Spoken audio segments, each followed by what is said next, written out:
Mr. Chairman, last year this body in the FY13 Defense Authorization Bill specifically prohibited the Department of Defense from using any taxpayer funds to purchase Russian-built Mi-17 helicopters for the Afghan Special Mission Wing. One reasoning was simple. The Russian export company involved in the deal, Boron Export, had an established track record for aiding our adversaries, having supplied both Iran and Syria with advanced weaponry for the years prior. However, despite our entirely reasonable objections to using taxpayer dollars to fund our enemies, the Department of Defense was intent on circumventing the will of Congress. The language in the bill prohibited the use of FY13 funding.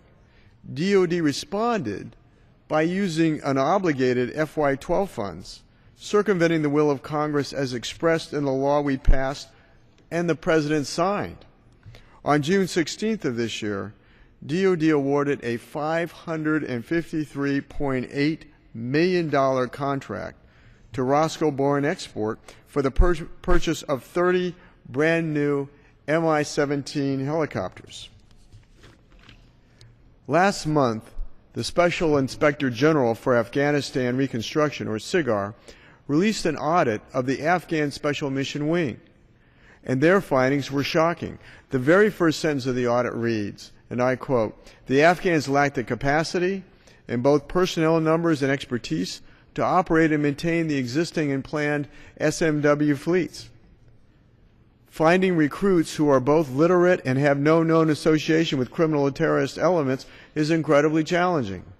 The Afghan Special Mission Wing, or SMW, was stood up in July of 2012 in order to provide air support for Afghan Special Forces, executing counter-narcotics and counter-terrorism missions, many of which are flown at night. Further complicating the issue is the fact that the pilots assigned to the SMW, less than 15% are qualified to fly night vision goggles. The vast majority of counterterrorism missions take place under the cover of darkness.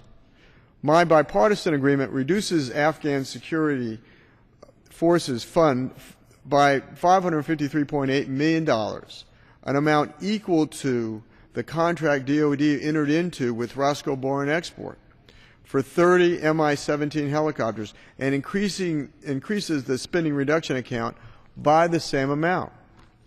Frankly, my preference would have been to rescind the FY12 dollars that DoD used to circumvent the will of Congress and enter into this deal.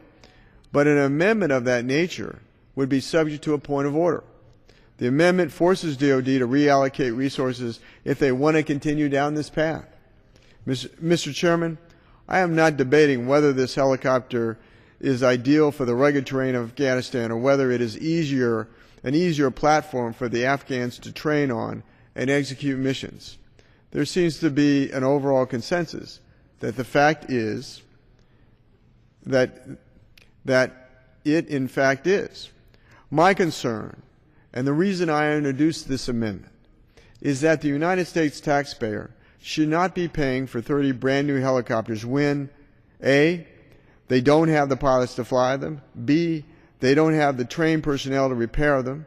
In fact, SIGAR reports that only 50% of the current wing is airworthy due to a lack of maintenance. And C, Congress explicitly prohibited DoD from entering into this agreement in the first place. Furthermore, the DoD is asking the American taxpayer to spend over $700 million a year to maintain these helicopters, and that spending is not scheduled to end in 2014 when we pull out our forces from Afghanistan. Additionally, the Pentagon just announced last week that the purchase of Russian-built Mi-17 helicopters will not end with the 30 they just purchased for the SMW. Their plan is to equip the Afghan Air Force with an additional 86 brand new Mi-17s.